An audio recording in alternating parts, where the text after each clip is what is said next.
Le français, cette langue ô combien difficile, et vous le savez si vous êtes en train de l'étudier, vous regardez TV5 Monde, ça peut aider, tout comme une plongée dans le livre de notre invitée, Aurore Ponsonnet, auteure de cet ouvrage, Le français pour adultes consentants, aux éditions First. Bonjour madame, vous dites que c'est un livre aussi instructif que délirant. Oui. Alors moi je suis allée voir la définition dans le Larousse de délirant, qui dépasse les limites du raisonnable, et c'est tout à fait ça, le français, il ne faut pas toujours trouver quelque chose de rationnel à cette langue. Ah non, ce n'est pas toujours logique. On veut faire croire que c'est logique, mais ça ne l'est pas toujours. Il y a des règles totalement illogiques qu'on continue à enseigner année après année.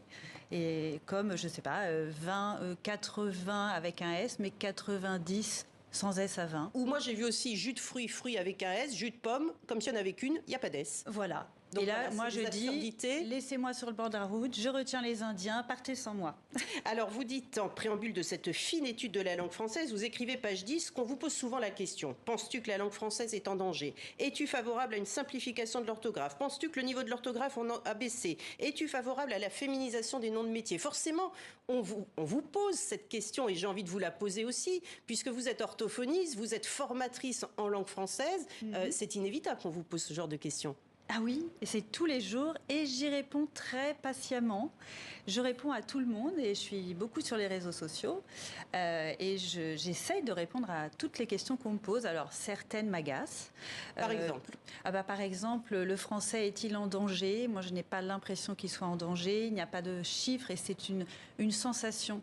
Et vous savez, ça fait des siècles qu'on pense que le français est en danger. Des siècles qu'on écrit sur ce sujet et le français n'a jamais été autant parlé dans le monde. Il est très vivant, il s'enrichit de nouveaux mots tout le temps, il bouge. Alors il s'enrichit de nouveaux mots, mais parfois c'est aussi des anglicismes.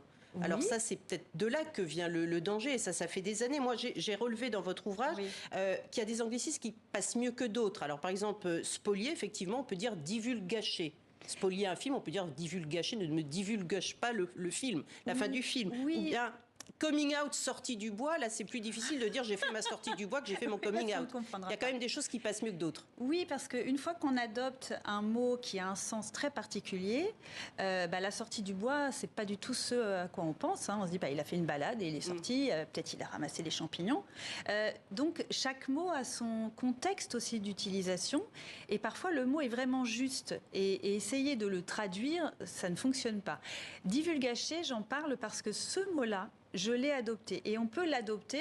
Je disais spoiler parce qu'il était très juste, mais je l'aime parce que c'est un joli mot valise entre divulguer et gâcher, et c'est une belle trouvaille. Et vous savez, il y a un conseil qui se réunit pour trouver des mots pour remplacer ces anglicismes. Moi, je dis, on les utilise dans certains contextes, dans le marketing, dans la pub, mais pas tout le temps, tous les jours. Alors, vous animez, Aurore Ponsonnet, des stages de remise à niveau en orthographe. C'est vraiment indispensable. Ça s'adresse à qui? À quel niveau?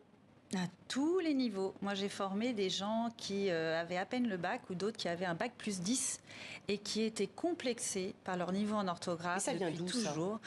C'est quoi? C'est manque de lecture, manque d'apprentissage des bases? Ça vient d'où? C'est peut-être au départ. Alors, évidemment, il y a une partie des personnes qui ont un vrai trouble du langage, donc dyslexique, dysorthographique.